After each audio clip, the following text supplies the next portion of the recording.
Hey y'all, welcome back to my channel.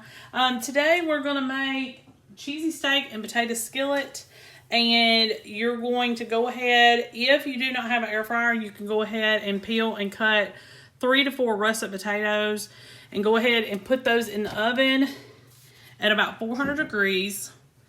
Just chop them up, coarse dice, probably a little bit bigger than a small dice would be perfect.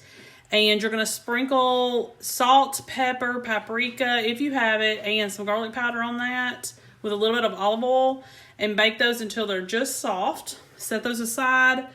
You're going to also cut up 2 New York strip steaks, or really any type steaks. These are eye of round steaks. They were real thin, and I just cut those into strips. And now I'm going to cook them on medium-high heat with a little bit of olive oil, and we're going to add some seasoning to it real quick. You're going to have some salt and pepper, and you can just do it to taste. You don't have to do any particular measurement. A little bit of cumin, not much.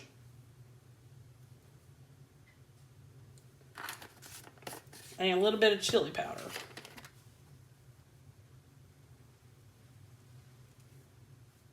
And then you're going to cook that until it's done. Then we're going to combine this, and then we're going to add a couple of more ingredients, and then it'll be ready to serve.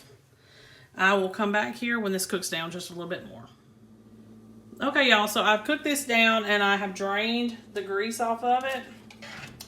And if you notice that there's a lot of it missing, that's because I saved some of that for another recipe. About half, or maybe a little more. And right now, I'm going to mix in most of these potatoes.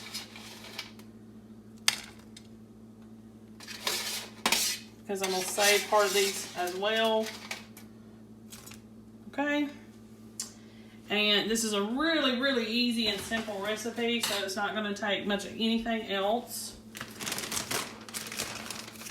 So we're going to sprinkle this with, I'm going to use cheddar, but you can use any kind of cheese that you want. We're going to put cheddar on this. Alright, let me melt this real quick. You can either put a lid on it and let it just sit under a lid in the warm skillet to melt, or you can stick it in the oven just real quick. I'm going to stick it in the oven for just a few minutes. Bring it back out. We got one more thing to add. I'll be right back. Okay, y'all, so I put it in the oven to melt the cheese, and it did it just a little bit too much. You need to take some ranch chipotle dressing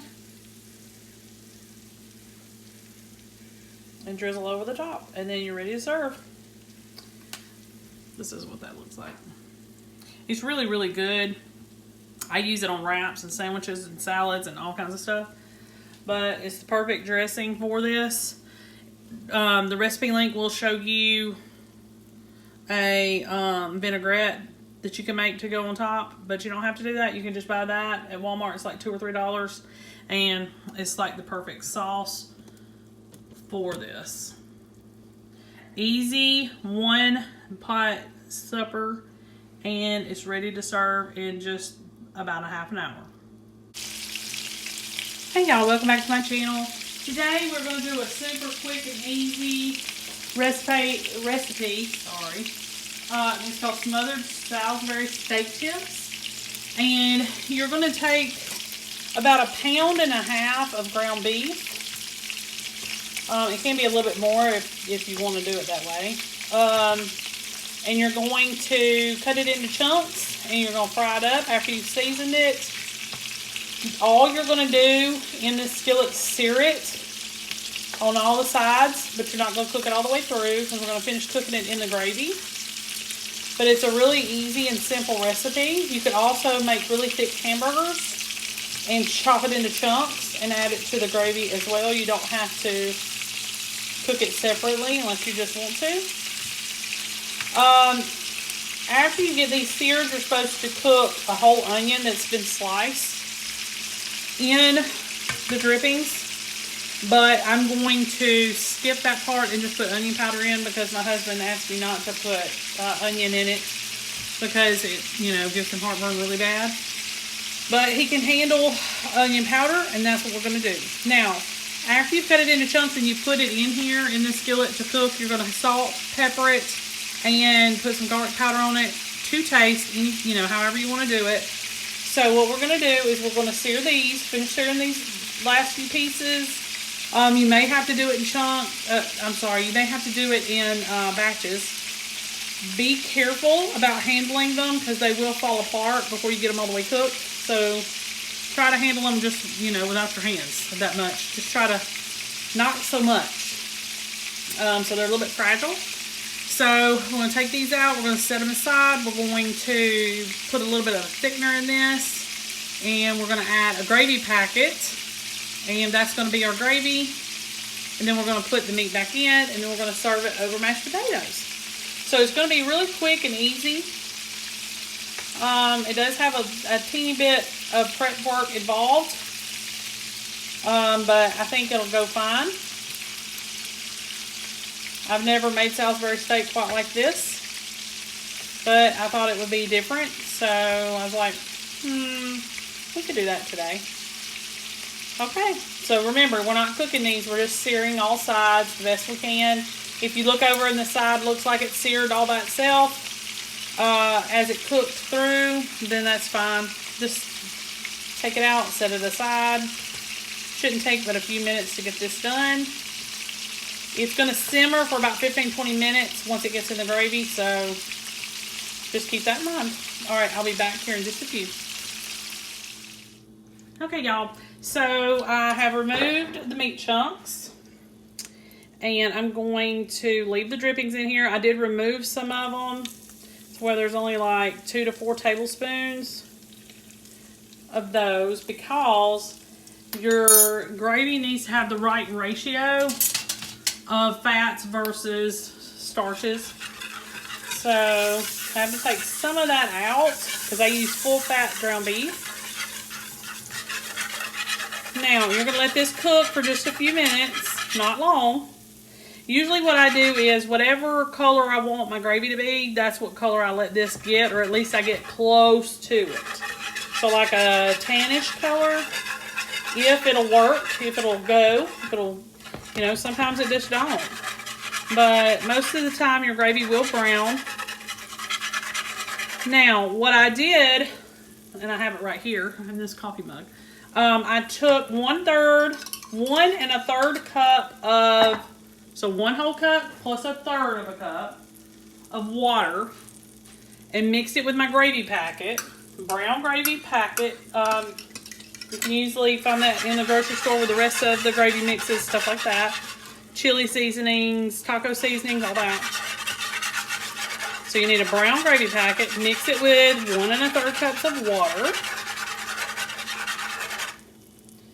And then that's going to be our liquid. So we've already got our fat, we've got our drippings, then we've got our flour, which is our thickener. And then we're going to use a gravy mix packet for our gravy portion. Alright, so it's about a golden color. I'm going to go ahead and add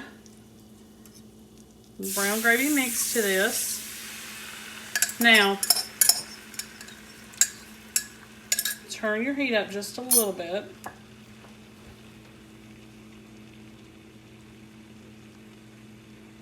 Okay, let me find my whisk. Alright, so incorporate all this together and give it a couple of minutes to warm up.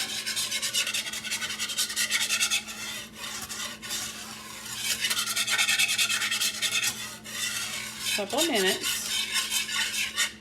to thicken. And it's about there already, you know, because that gravy packet does kind of give you a little bit of a shortcut. Alright. What I'm going to do now is cut my burner on low, which my stove is like, It overdoes, y'all. It overdoes. So you got to keep an eye on that so it don't burn, because you need for this to simmer about 15 or 20 minutes to finish cooking your meat. I'm going to go ahead and add my onion powder because I didn't add onions. I'm going to whisk that in real quick. Sorry for the noise. Okay. And then I'm going to put all of these little tiny square meatballs back in this gravy because they have to finish cooking. And if they are in a single layer, the gravy should get hot enough to cook it. And if you've got a lid to cover it with, that would be fantastic. And no, there's no rhyme or reason to these little chunks.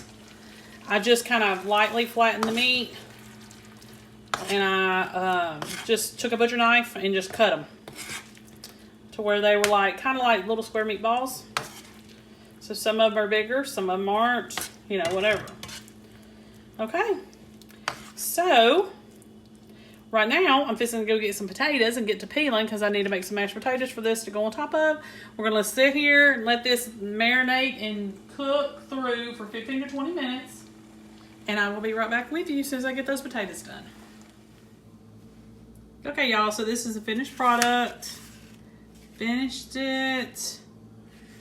And most of my gravy was like just gobbled up by the meat, so you probably need to use 2 envelopes. You could probably still do 2 envelopes, adjust your water and still just make it just a little bit extra gravy.